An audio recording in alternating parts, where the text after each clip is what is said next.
Mheshimiwa mgeni rasmi, ni heshima kubwa mimi kusimama mbele yenu hapa leo tunapoadhimisha safari ya nusu karne. Maadhimisho haya si tu kuangalia tulikotoka, bali ni fursa ya kujipanga kwa mustakabali wa miaka 50 ijayo.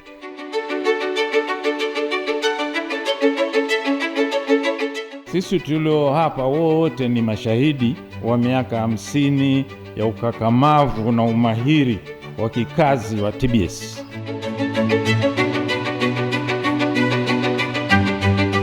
Taasisi yetu hii sio tu tunatimiza na kuadhimisha miaka 50, lakini pia tunasherehekea mafanikio makubwa ambayo taasisi hii imekuwa nayo, kuhakikisha kwamba bidhaa zinazozalishwa hapa nchini zinakuwa zina ubora, na sio ubora ambao unakidhi mahitaji yetu tu, hata katika mahitaji ya kimataifa.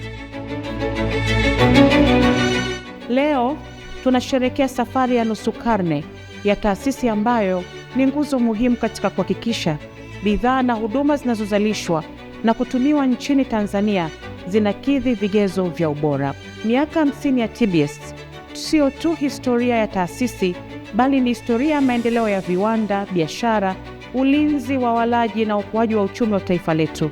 Si miaka 50 ya TBS peke yake, bali na wadau wote ambao wanashirikiana kwa karibu na TBS.